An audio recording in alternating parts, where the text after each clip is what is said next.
We in there. We live.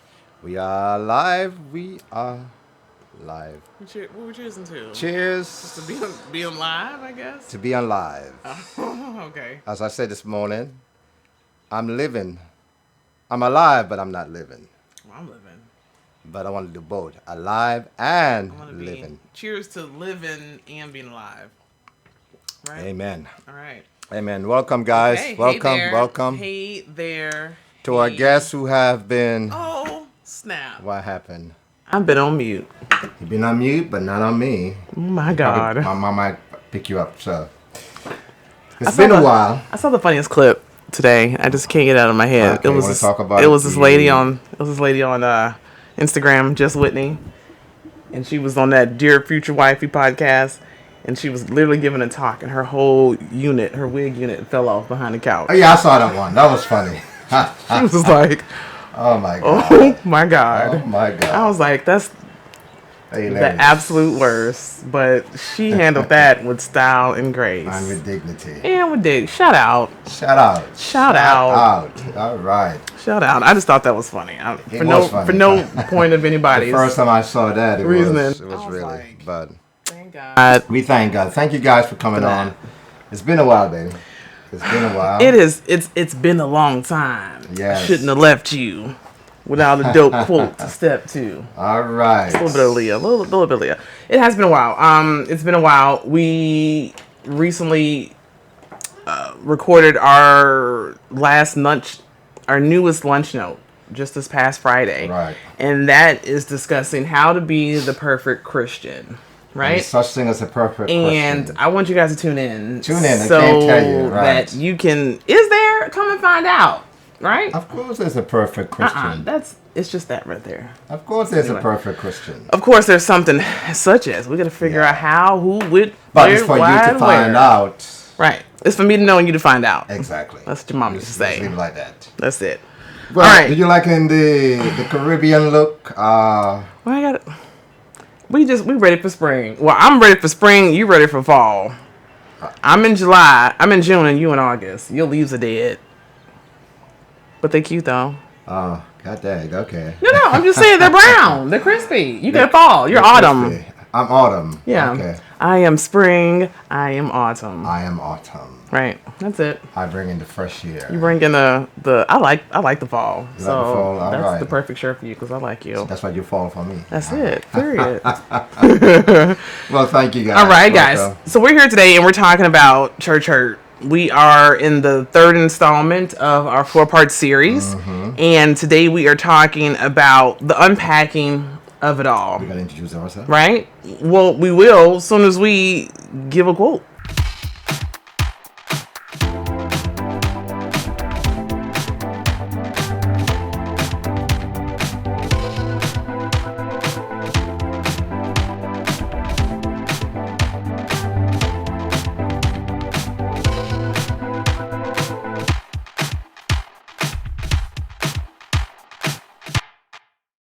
Give a quote. Oh my God. Oh, well. Oh my God.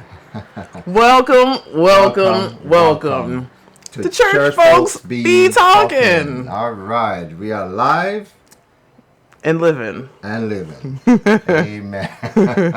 She was paying attention. I was. Amen. I'm an active listener. Oh, here she is. All right, babe. So let's start us off. My mic's on. Your mic on? My mic is on. Okay. Been on. My mic sounds nice. Mic check. Check 1. Check 2. Pontificate. Let's go. What's our quote?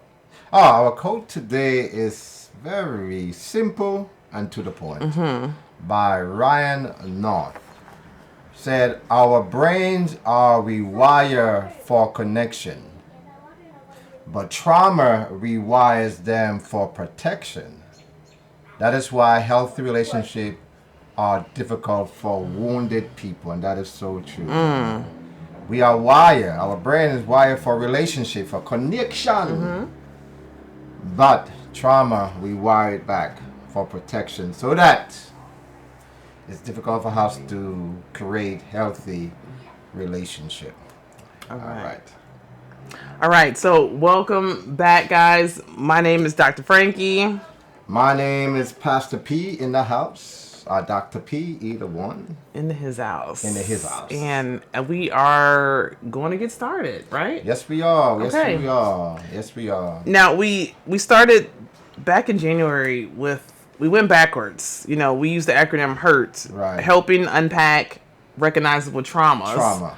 But then we flipped it and we're doing TRA. So we're doing the trauma, recognizing it, unpacking it, and then hopefully we have a little bit of help for the next one and talk about how to heal that thing. Right. So now we are Right? on the section on the portion of unpacking it now. Oh. Right. We talk about some definition. Yes. Right. We talk about some situation, but we're gonna go into a little deeper. Right. Talking about unpacking it, Okay. and we're gonna see the what we say to people sometimes can be hurtful, even though we may have good intention, but lack understanding behind the history of the person, the narrative of the person. Right. So we're gonna do just a quick review about what we discussed. Right. So let's talk a little bit about what trauma is. We really broke it down a few weeks ago, maybe a few months ago, if we're honest, and we were talking about the difference between religious trauma and spiritual trauma. Right. You want to give us a quick Yeah, debrief so about that? The religious trauma is a systemic experience where the person has a gripe with the entire body of the church when that individual has been hurt in the church, but yet the pastors and the leadership have not addressed the issue at hand. So the person is having a conflict with the body. And the spiritual abuse is more interpersonal experience between the abuser and the one who is being abused, right? So this is more personal when he or she need to reconcile that individually. Perfect. All right, so we're talking about unpacking it today, and we really want to focus on what that looks like. What are we unpacking, right? Our trauma. Right. And the biggest question is, how do we unpack that trauma? So I'm coming to you with the definition just to give a little more clarity about unpacking. Yeah, there's unpacking. There are 4 ways to unpack it, right? Okay, but let me just tell you what that means. Right. Sorry, I had popcorn earlier. She loved popcorn. Little bit of kernels. Look, I'm turning a new leaf. It's organic. That shucks. She loved popcorn so much, I know I might turn white. Well, I wish you would be popcorn, So but I eat you up. All right. Ooh. Pop me more. But anyway, but her trauma. Unpacking, according to Merriam-Webster's dictionary, unpack means to unburden or to reveal. It means to analyze the nature of something by examining it in detail. All right? And that's what we're doing. We're talking about our trauma. We're talking about your trauma. We're talking about trauma in general. And we're going to look at that. And we're doing it by revealing what it is. Right. And really diving into it and really analyzing it and getting explanations onto why are we acting like that? Because I know you will listen to a podcast between pastors, and it was very interesting that some of the stuff that they were not aware of has impact them in the church, and now they're more aware. I said, wow, we were traumatized, not realizing that we were actually being traumatized by those in the church, those who loves us, those who've done things and not recognize it that they are doing it. And some are intentional and unintentional. I agree. One of the things that I want to talk about real quick before you get into your 4 ways of unpacking it is that we have to realize that everybody deals with trauma. Everybody deals with it in different ways. But one of the major things is religious trauma is a type of complex trauma, right? The means there's not necessarily one event that occurred that created the trauma. Okay, we have to look at it that way. It's not like shock trauma, like we're getting mugged or we're getting sexually assaulted, and those are definitely traumas, but we're talking about just more of a complex trauma, something that chips away at you and then you realize I'm impacted or affected by this, right? It's a ongoing process that has negatively impacted a person's well-being and their mechanisms of shame, guilt. Sometimes they have loss of autonomy, lack of connection, or even unconditional love.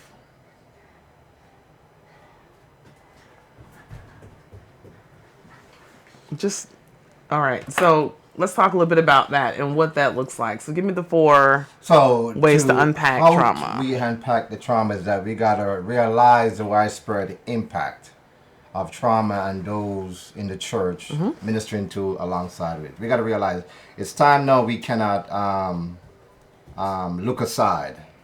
We gotta realize it, what's going on, investigate it. Number 2, recognize the signs and the symptoms. Right, as I was saying to you when you was listening to the podcast, some of these preachers didn't recognize the sign, and now I said, "Wow, I've been impacted so much and not realizing that what was going on." So recognize the sign and the trauma in women and in children, right? If they begin to behave in certain ways, that may be signs that you need to investigate, look into deeper, and see the effect on how that situation that impact that individual and how their family are being traumatized by it as well. Number 3, respond. How do you respond? You respond to the needs of his congregation and community by integrating knowledge of trauma. In other words, implement training. Yeah, I was going to say, have workshops. Right? Have workshops different done things. In the church so the members can be recognized what it is, right? Yeah. If I make quickly, I know where you're going. Murray Bowen with schizophrenia, when he was treating the patient, when the parents come to see the client and they left, it become worse and worse, and not unbeknown that the parents, the relative, was triggered in their trauma, and he began to train the family and to give them awareness. And this go back to now to the re-traumatization. That's once you know the signs, you know the symptoms, then you are able to prevent from re-traumatizing the individual in that experience. So we need to how to de-escalate those signs that we see. Right. So we have to. The 4 ways are to realize, recognize, respond, and resist re-traumatization. Re-traumatization. Yeah. I love that word. That's a bit. Yeah. Yes. I bet you do. All right.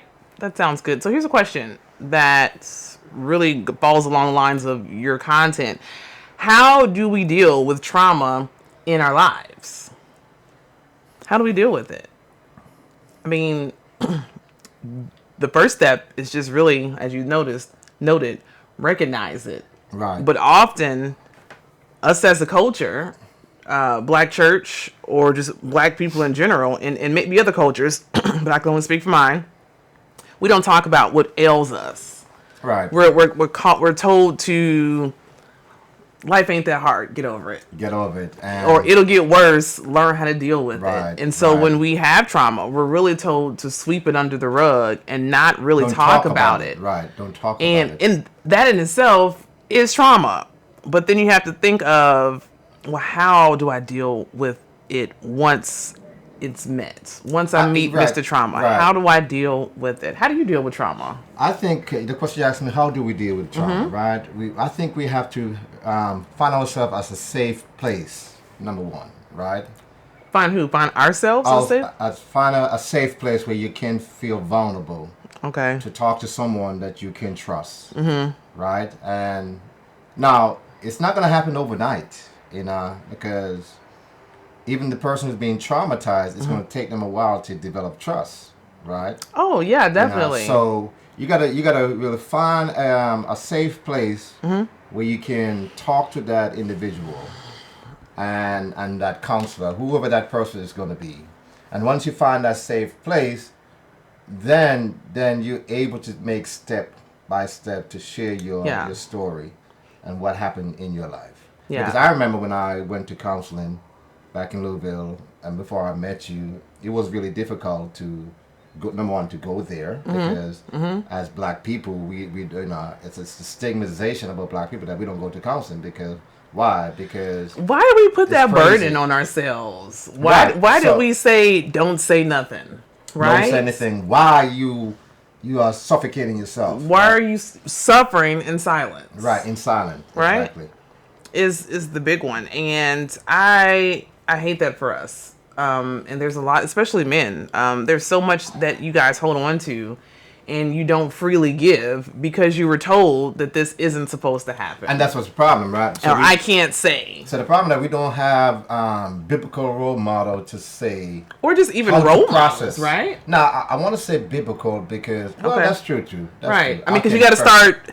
Unfortunately, we're backwards, so you have to start with a secular role model and then get into a biblical role model. Well, right? No, I disagree. I think we start with God. Right? I agree, but I'm just saying, as I said, we're backwards. The world is backwards, so we tend to look up to who we know. Right. Then we go to the higher level. We go to the higher level. I totally agree. Right. So we seek psychological help, but then again, you have to remove that stigma, right? Yeah.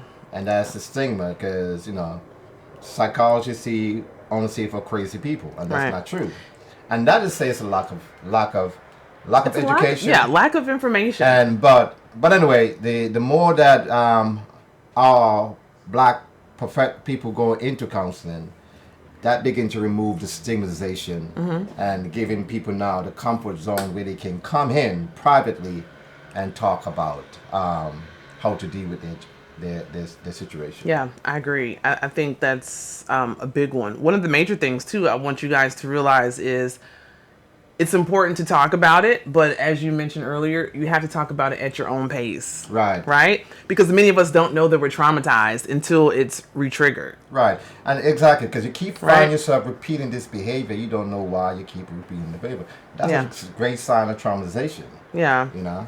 Or not even, and my trauma isn't tied to repeating the behavior. It's just, I guess it's not so much when you said repeat, you're more unconsciously repeating the behavior, but you're not aware of it that you are repeating the behavior. Well, I guess it depends on what the behavior is. Right. Well, it's all depending on what the behavior is, okay. Right? It depends on what the behavior is. Right.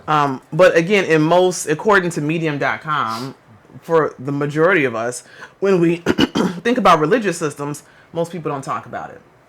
Especially in church, we're good. God is good. I'm blessed and highly favored. Everybody has a quote for everything that makes everything seem perfect. And then when you do have trauma, you have to think to yourself, well, brother so-and-so is doing well. Maybe I shouldn't have trauma. Or I don't understand why no one else is facing this because everyone else is doing well.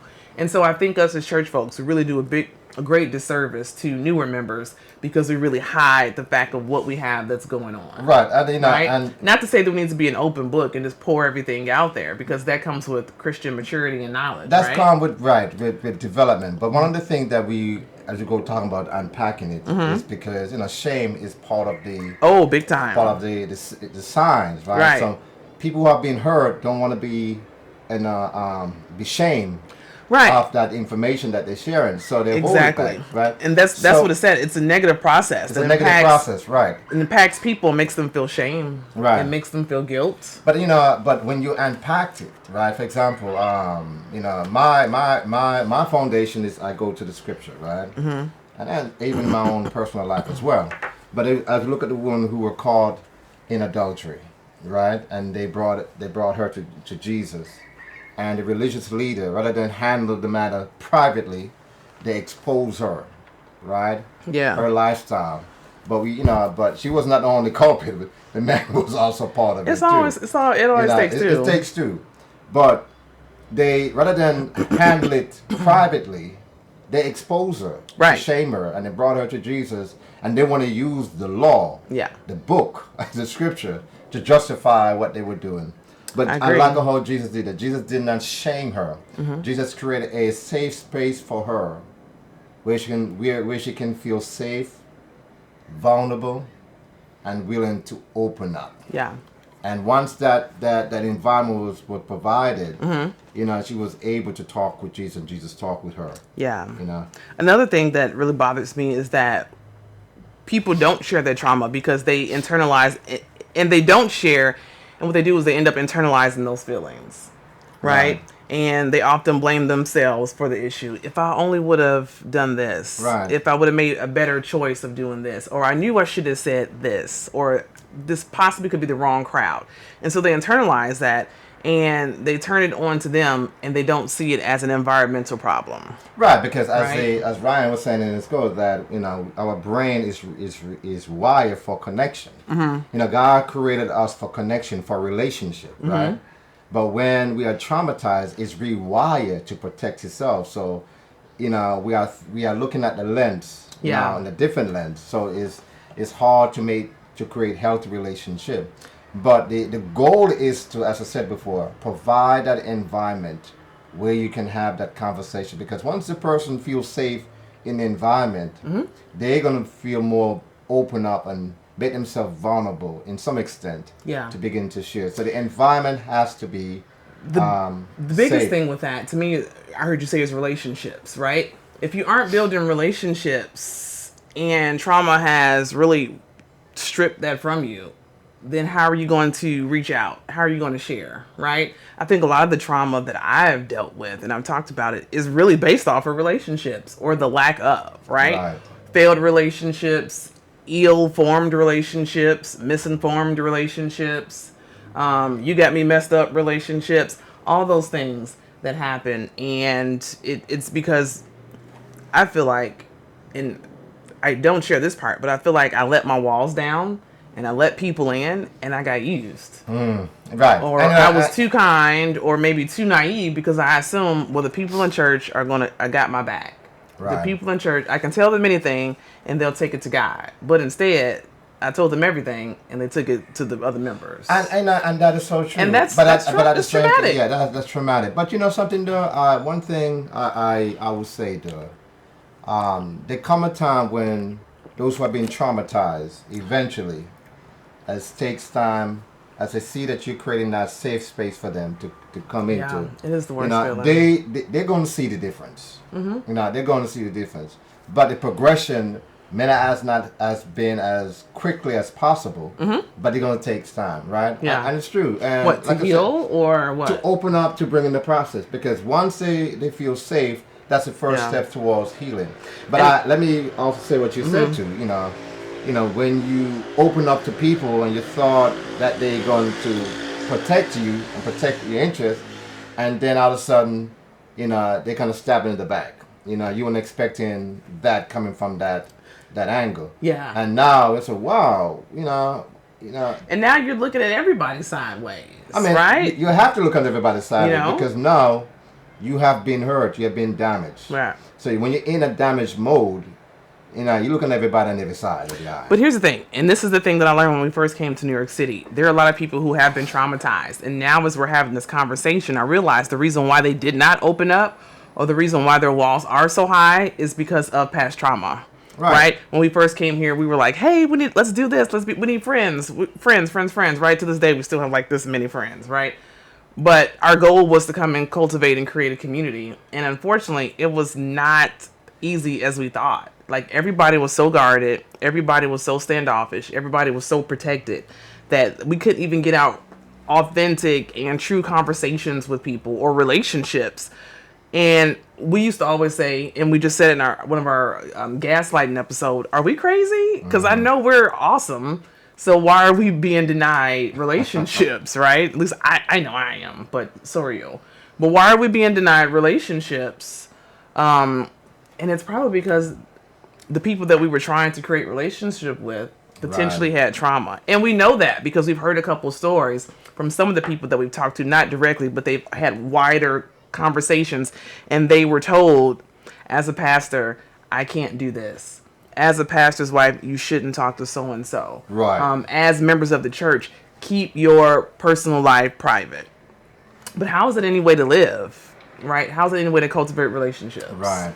But I was talking to the young people about what is happening in the world today, what is happening in the church, because now the church ought to be a place of safety, right, of protection, and we have all this crazy stuff going on. And I said to them, I was reading this lesson, and I said that regardless of what is happening in the church is still a safe place. It's a place of protection. It really is. And as I said to them, sometimes you have to look those bad experiences that you see happening and see the good one Yeah. that God is doing, because it is a safe place. Well, I tell But you. you touch on it too. Yeah. You know, not to be some redundant on it, but Right. relationship is the key. Yeah. Because Jesus created a conversation with the woman at the well, Mm-hmm. right? He just talked with her. You know, he didn't go in and said, "Well, no, you're adulterous. You're sleeping with 5 men. Mm-hmm. You know, you are whore. You know, what are you doing here?" No, he just asked and said, "Give me a drink of water," and that create a healthy conversation. Yeah. And in that conversation, Jesus made the environment safe Yeah. for her to be open up, and all of a sudden she just open up and just talking, just talking, and just talking. Right. But not once Jesus condemned her. So, you know, we want to make sure we create that space where there's no shame. Right. Right? Because it's easy for them to detect it. Mm-hmm. You know, I say, oh, whatever I say no may trigger him or her to be shameful in their situation. Right. And for them to Right. acknowledge and say, listen, yes, you have been hurt. Mm-hmm.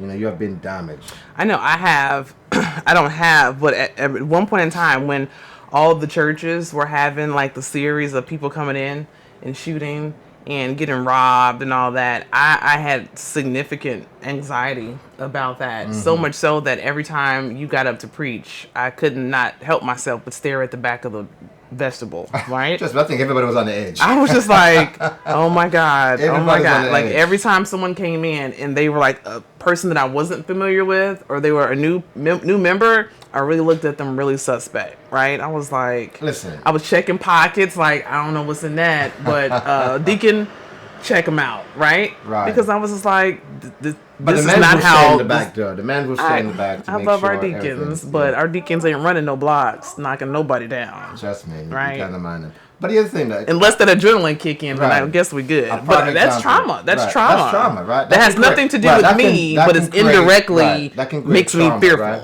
But at the same time, you know, that's why the Bible tells us, Jesus said, watch and pray. Right? So Right. we can be Okay, watch and pray and get shot. not watching big at church. You be Exactly, you giving me- on alert. You are alert. Okay. Right? You stay alert. But anyway, that's a different. But that's trauma. Create the environment. You know, it is trauma. It is trauma. It is trauma. And you can see how societal Right. this disposition is triggering trauma and causing more trauma Right. on people. All right, what else So- you got? But I want to talk about, you know, when that person's coming at you forcefully. Who was that You person? know, I'm just speaking generally. For example, when Why are we they talk coming about- at us forcefully? No, for example, when Saul wanted to kill David, right? David Okay. was traumatized by that experience. Okay. Right, he felt as if, he said, Lord, why have you forsaken me? Why you allow the enemy to kill me? Right, because he was traumatized of what was happening, right? I'm And- telling you, everybody in the Bible should be traumatized because, boy, they done seen a whole lot of stuff. I mean, you seen stuff turn into flames and stuff start talking that they ain't even have mouths. But I the mean, great whoa. thing about that is that, you know, Whoa. the great thing about that is, you know, you not only see them traumatized, but you see that God provide a way out of that. Yes, correct. And that's the key. That's right? that's the key. And that's the beauty of the scripture, right? We see people traumatized, but God always has a way to lead them out of it, right? But get back to what I was saying now. I mean, David was traumatized. You know, Right. the man want to kill him. You know, have a passion to kill him. So imagine. when Oh, you have running that- from Saul. Right. Right. The person wanted to, you know, assassinate your life, kill you for no reason whatsoever. No reason, no. He But- already had it hard. The point is that those type of situations when the person becomes so relentless can bring you into a deeper space, in a space that you don't want to be, Right. right? So you know, once again, you want to create that environment. Right. Now we talk about one of the signs, perfectionism, right? And sometimes that can, you know, traumatize our lead person into to experience a trauma because everything you're trying to do. Was that break? Right. I feel like that's self-inflicted trauma. Well, Right. not self-inflicted. Some of it is called by parents. You know, parents put so much Okay, experience okay, on top okay. of The you. pressure for perfectionism. I get you. you. Gotta live this. You got, and they are traumatized by Right. it, and they don't know how to handle it. So they have to live this life for their parents. Right. That's not them. Right. And so much, you know, that those type of situations traumatize people. So Okay. your home environment can be the environment that cause trauma because What you have else to you live got? up to certain expectation. Now we want to talk about that because you know when you're in that stage of perfectionism, right? Where you have to. What are you giving me? What are you talking about? Oh, Tim's symptoms. Okay, help me out. No, we're talking about the symptom. We're unpacking it, right? Okay. You know, I got you. right. So we're unpacking it. I got right? you. So we talking about perfectionism now, right? Because last time we talked about the symptoms, it's 10 signs. But in perfection now is that, when you are traumatized and everything that you have done does not meet up to par, you feel as if you're a failure, right? And when you are counseling that individual who coming from that background, you need to let them know and say, listen, there are gonna be moments where you're gonna fall. Right. There are gonna be moments where you're gonna slip up a little bit, right? But the fact that you slip up and get back up is a great sign that you recognize it, and that you're taking the necessary step to address that perfectionism. It's okay if I don't get this right. Right. If I don't get that right. Right. But if I get this right, to a certain amount of measure, then they say that's improvement, right? Because you come to term now, okay, I know I'm not perfect. Right. I need to get rid of that. So sometimes you have to unpack that with that individual. Yeah. But again, people don't know they're traumatized. And I'm the advocate of that That's side. the goal. That's the right? thing. Why am I acting this way? That's the thing I'm saying. It leads to you saying, once you create I need to go to space, counseling. I need to find a community. And I need to discuss it with someone. Well, that's going to be right? the help part, right? The steps that you're going to take. So I'm going to get into that too much, right? Right. But once you create the environment, that's the key first. Because if the environment does not feel safe for that individual, there's not going to be no conversation. Right. Period. Right. But once which again goes back to relationships. Back to relationship, exactly. You have to build a relationship that's trustworthy. No, go. Go. No, you can stay up. You're in the school. Our daughter, so she does this all the time. She ain't said nothing to us all dang on day. All day. And now she got 11 questions about something. But once again, now we are unpacking it, because sometimes people think that they, whatever they're doing, it's not enough. Well, here's a question: how do you recognize when you have trauma?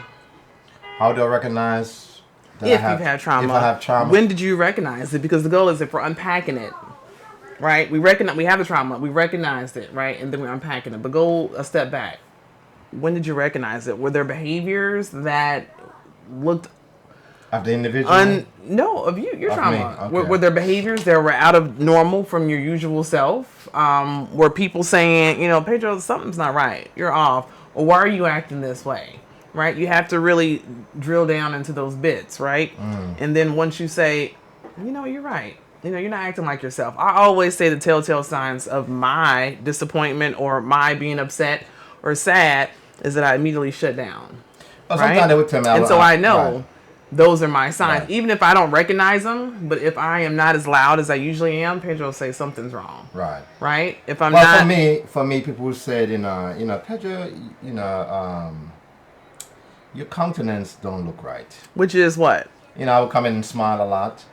And sometimes, you know me, I like to smile. And when I don't smile, we do scowl? Look like the Grinch? Not the Grinch. Ooh.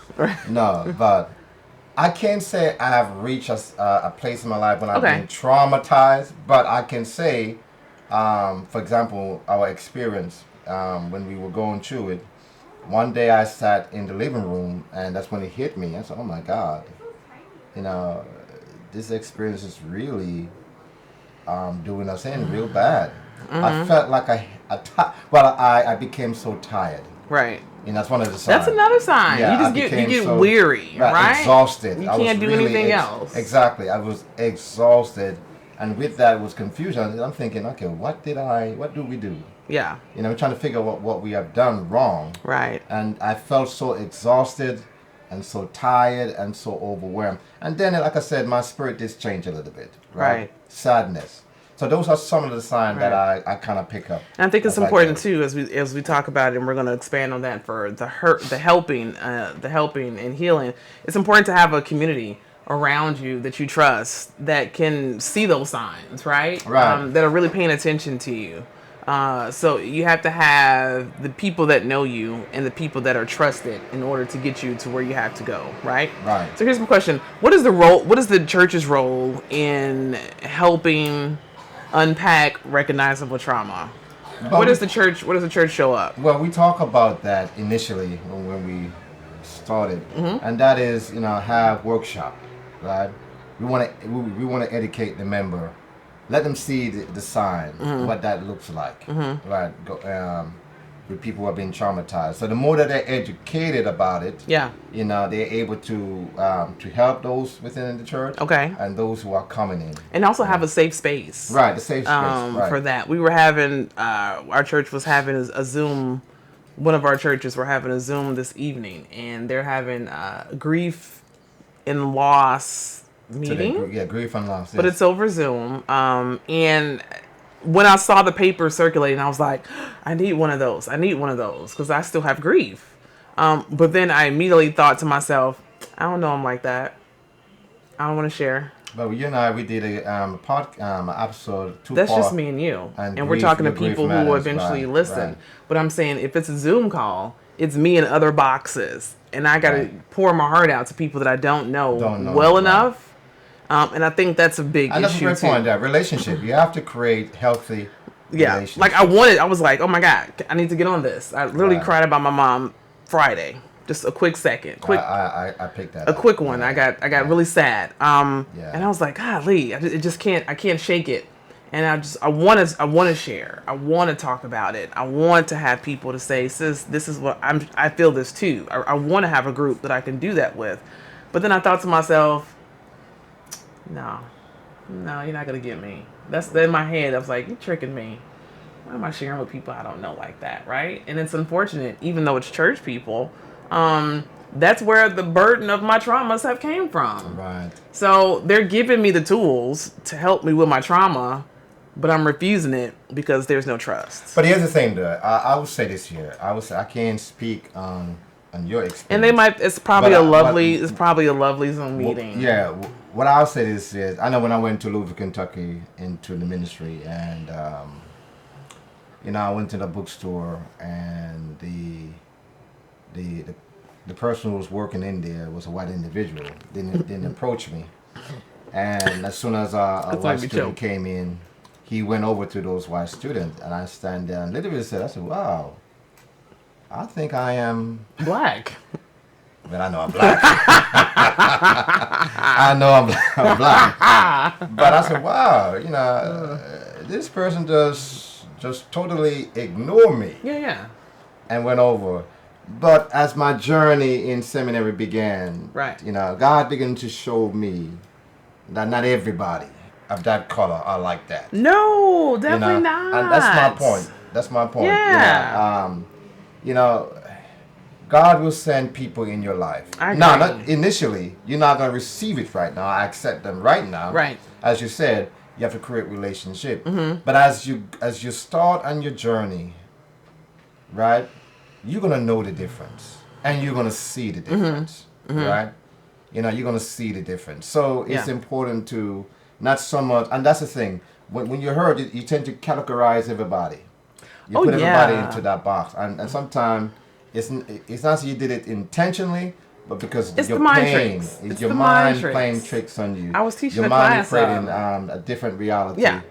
A reality that you want to believe. I agree. Yeah, I was just going to piggyback on that. I was teaching a class yesterday, and I was telling the students about how one bad apple spoils the bunch. And we were talking about the juvenile system here in New York City, and we were talking about just in general cops and their ultimate goal is to protect and serve. We need them; they need us, right? But it's often that, especially I was saying, ever since the George Floyd incident, I can't watch another video about somebody getting murdered. Yeah, my wife can't watch I can't. I mean, it literally brings my morale. I fall into a deep dark depression because I'm thinking, why? And I said after that, everybody automatically assumed everybody was like that cop that killed George Floyd.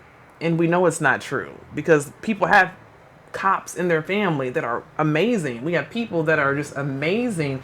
Hey y'all, hey there Lydia. And one of the things is we categorize it, and so in our head we go dumb and we say this person acts like this, everybody acts like this. And I flipped it around on them, and I told the students, I said, what's the same thing about white people thinking that about black people? Right. They had one bad experience, and then everybody is a nuisance. Every Right. black person is a And menace. that's why sometimes and it's not you're it's right. not facts. Right. You have to clear the water. Right. You got to move all the dirt out. That's it. And that's it, because we've been through. You gotta sift the tray. Yeah, you gotta let the rocks stand up top. Right. You gotta shake it up. But in life there's dualism. Oh. Right. You have good and evil. That's it. Regardless what profession you're in, you're gonna receive Right. it. Right. You're gonna receive it. You cannot ignore it. Yeah. Life is inevitable. Yeah. But all that is to say, that's why I think people do that with their they have one bad instance, and then everybody in that same similar wheel are categorized as bad. Right. You had one bad experience at church, and now all church people are hypocrites. And no, all church people we go to don't know how to act. Right. Can we talk about making difficult decisions? Right. Because you're taking those world that you have experienced, and you begin to look through those lens. Yeah. So you can make healthy decision. You can make the right decision because you're looking into the lens where those world have violate you, right, and protect you. Traumatized. I mean, if I may say this here, this is a book I've not finished read it, but I need to go back to it because it's a great book. A young girl who was brought up in the church, and people say that, oh, you're beautiful, and one thing led to another, and they began to abuse her, right? And every time anybody said to her, "No, you look beautiful," that's a sign that you're ready to take advantage of me, right? And it took her a long time to get to that place where she can accept that compliment, yes, I am a beautiful person, right? And it might be like that for a lot of people who can't take compliments because there's something behind that compliment. Right. You have to deconstruct them. that false reality that has been created to them and create a place where they can come to their senses, where they can make a rightful decision. Because when you're in that place, you cannot make good decision because you're gonna say, "Oh, Frank's gonna hurt me today." But even though you may have good intention, to help me out for today, but so you cannot make healthy decision. And it's unfortunate for the people on the other end of giving those compliments because they aren't privy to what has happened earlier, right? We had an incident that we're familiar with a friend of ours, and they were joking around with another friend, and they said that they made just a funny comment in the middle of a conversation they were having, and then all of a sudden the person on the other end got really defensive and their feelings got hurt automatically. Right. And the person who said the comment really wasn't sure about what they did, and they immediately apologized. They went back and forth. "I'm so sorry. I apologize for hurt your feelings." And they thought it was done. And then a week later or so, the person who made the comment was debriefed by another person because it just blew up as something bigger. And they said, "Well, let me tell you the backstory. Let me tell you what happened. Right. You don't know this, but this is why she or he acted this way." Right?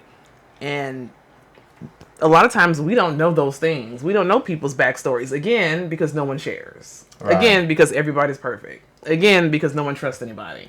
And that's the problem. And then how can I help? I'm not intentionally trying to hurt you, right? But I was never privy to your history, right?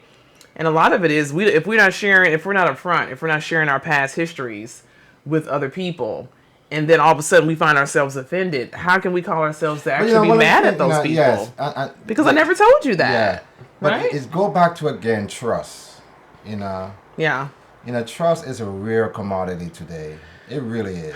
And I must say, it's definitely not flourishing in the church. No, it's not. I mean, worldwide, in the church and outside, the trust is a rare commodity. Worldwide is obvious, but I'm saying in church you would think but it should be a place not. where that you create that environment.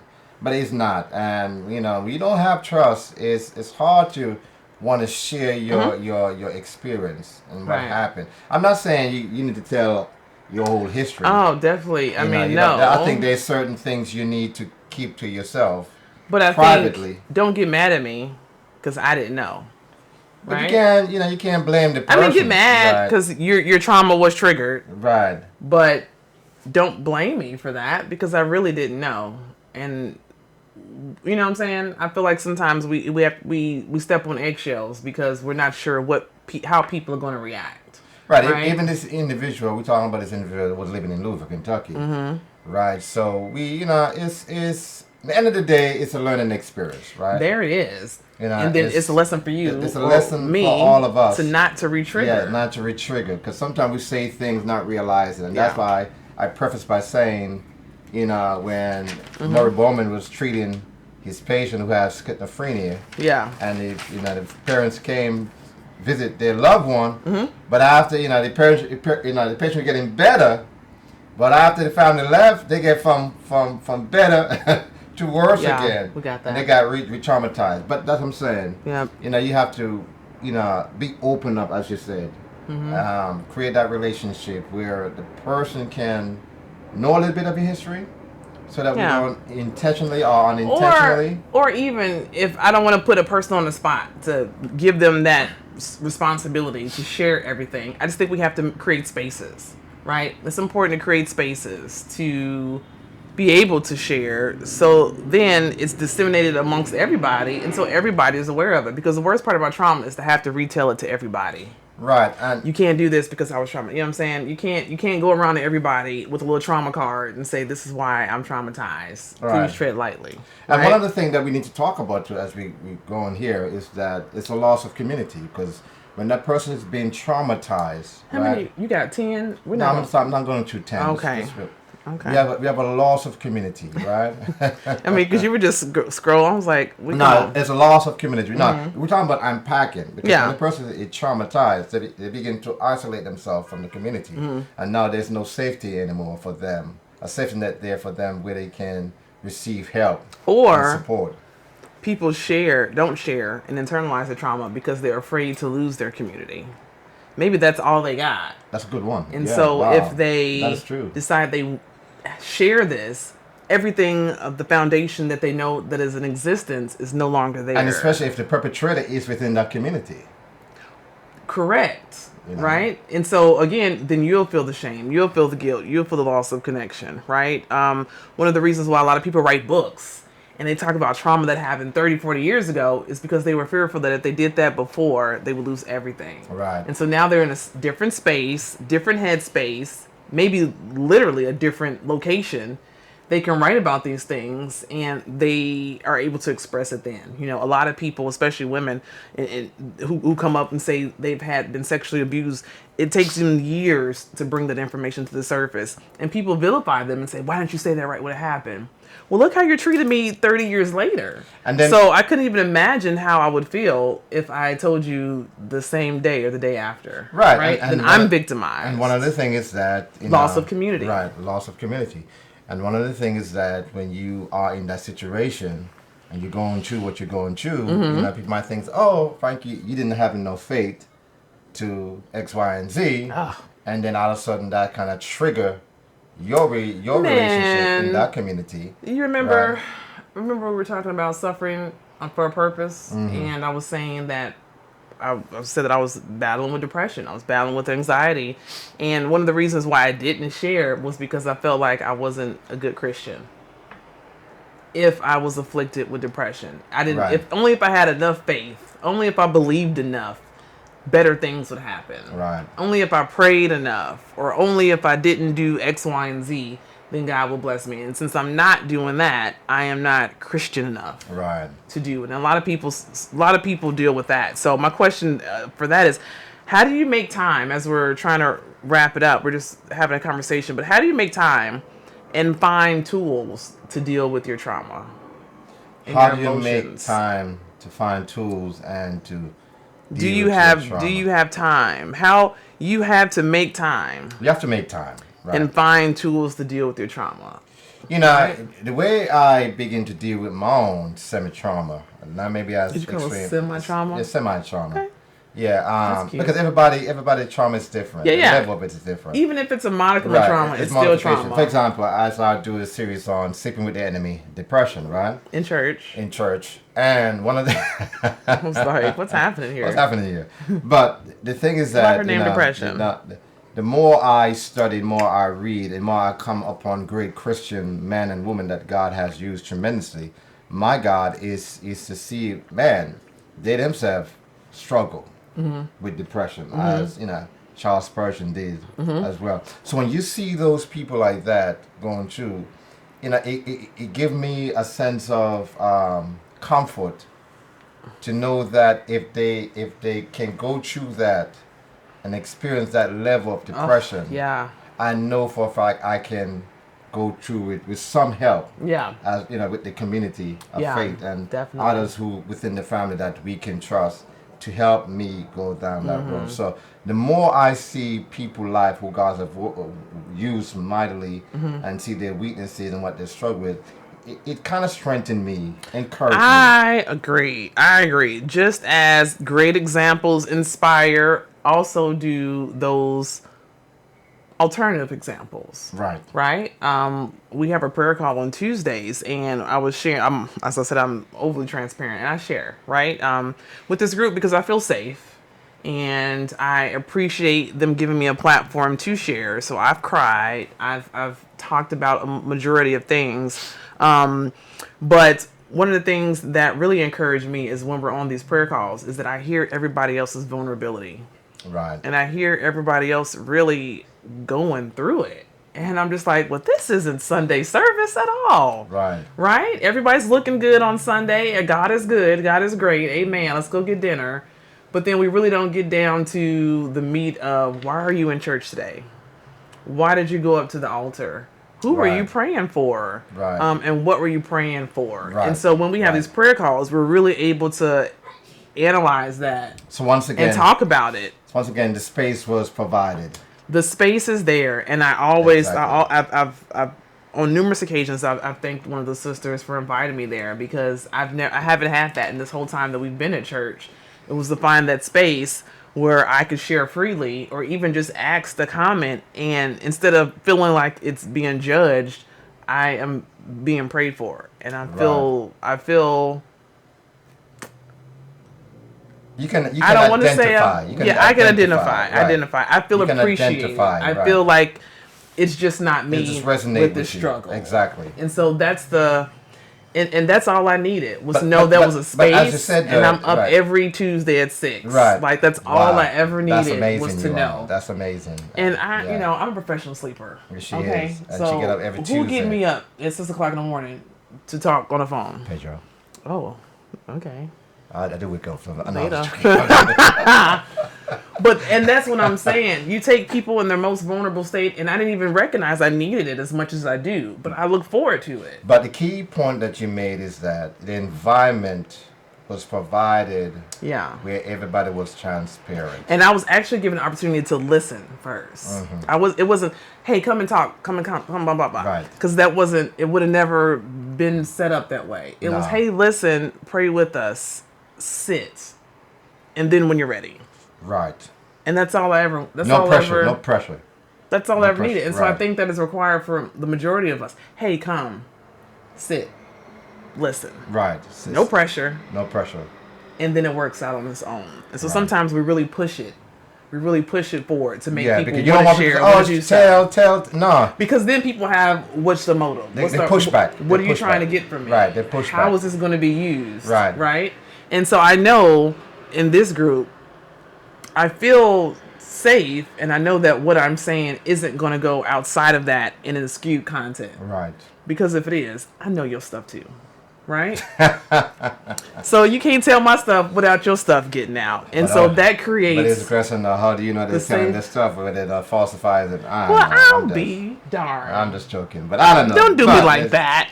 But anyway, the point is that that's tools. That's time and tools. The timing. And the key is timing. So, all right. So guys, as we unpack a little bit about this year, trauma is real.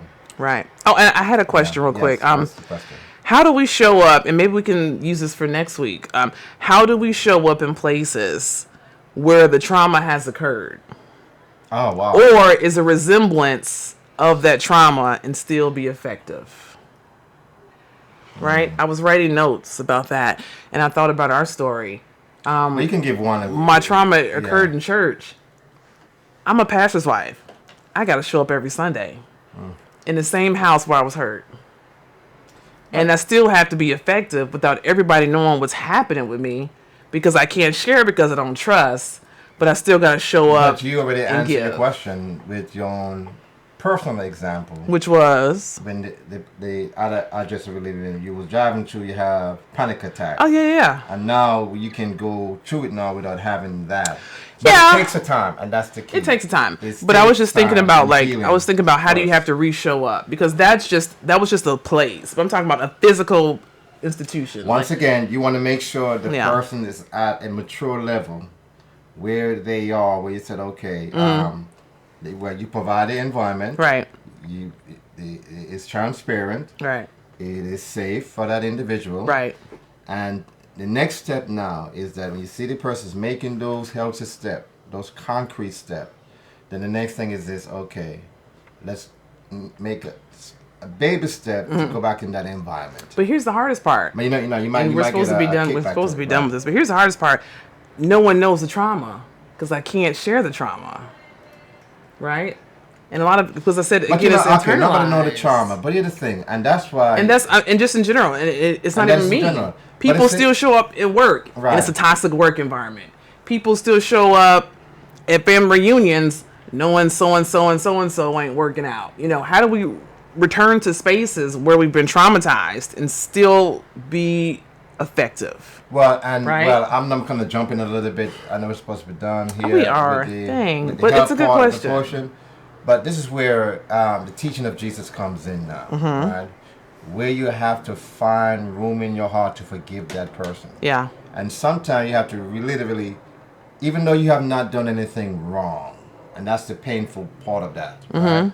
You have been violated. Yeah. You trust that person has violated your trust. But here's the thing, though, you have to forgive that person. Yeah. It's not easy. I'm not saying it's going to be easy. And let me tell you, that's a process. That will be the next step to come to your full completion of healing. Now, you might have a setback, and that's okay. You may recognize it. And you might not get the apology that you're seeking. It doesn't matter. Because we haven't. It doesn't matter. And probably never will, but we're moving forward. But like I said in Bible study one night, and I said, it would have been nice, right, to have this individual come back and say, I am so sorry. Even though deep down I know in my spirit that this person is not going to come back. Take it to the grave. If she did it, I know Christ is coming back. No, I'm just joking. You hear me? Let me find my oil. But the point is this. I know Christ is coming back regardless of the person say, yes, I know it, regardless. But anyway. But the point is this. My human self was saying, it would have been nice if this person come back and say, I am sorry. Correct. But I know the person's not going to do it. Right. Right? I know the person. Now, I may be wrong. I may be wrong. I don't know. But the point is that regardless if the person does not come back and do it again, it's over. Yeah. As far as I'm concerned, it's over. Because the goal is that you don't want to hinder yourself from healing. You're trying to get to healing. Yeah. If you find yourself not healing, then there's something that you need to face. Yeah. And sometimes you just have to sit in that trauma until you're ready to heal, right? Not too long, though. Not too long, but you have to sit somewhere. Maybe not in the trauma, maybe like in a trauma waiting room. Right? The healing waiting room. You're not ready to be healed yet. You just in the healing waiting room. Did I trauma wait? You in the healing waiting room. Oh my God. Right? And that's where I was. I was in the healing and waiting time room. Does not heal. Right? Time does not heal. It doesn't. You have to make the necessary steps. Yeah. Towards your healing. Yeah. And I'm just thinking, for me, how do you show up in the places where you were traumatized? I didn't. That was my easy solution. I was an avoider. I'm a conflict avoider sometimes. I don't like conflict, even though I got a doctorate degree in conflict management. But I know my conflict style. Oh, the contradiction. Not even. I just know me, right? You can be a doctor and still not like to get shots. But if you I just didn't show up. Then I just didn't show up. Your studies should prepare you. No, I mean, because I know who I am, though. Okay. But I'm just saying, I didn't show up. I was at a church for at least the whole summer. I was at a church for like 3 months, right? Yeah. I stayed at a church for 3 months. And that wasn't even for one of the main reasons. But I'll stay out for that one because that was just one issue of trauma. Right. So as we unpacked what but all I'm saying is, the trauma, get yourself in a healing waiting room. Right, in a room, and listen. Get yourself in a healing waiting room. There are people out there who are genuine. The goal is to find that those person who you know you can trust and have that place of safety. I would suggest vetting, know people well enough. Vetting is important. Important. Find your person, right?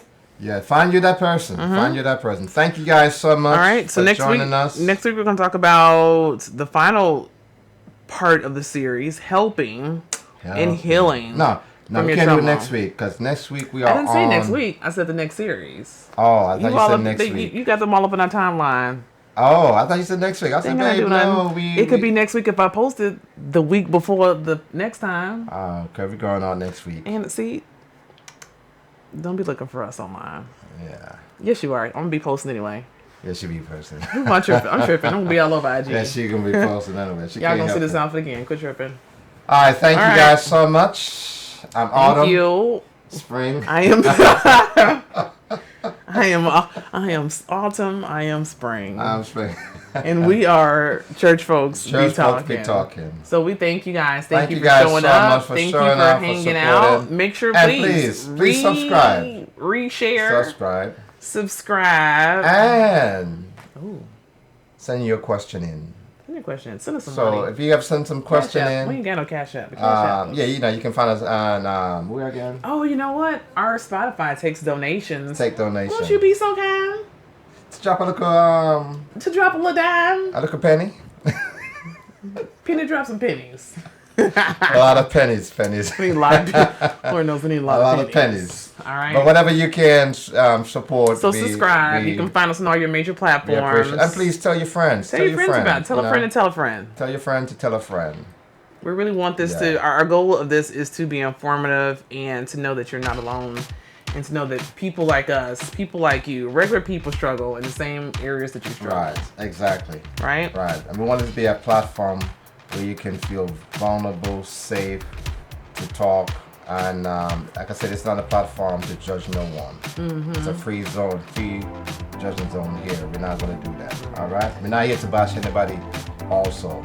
So just find you a healing waiting room. Right. And hopefully the doctor will see you next. Right. Jesus. As Bobby it's the great physician. Yes, sexual healing. So I'm getting mine tonight.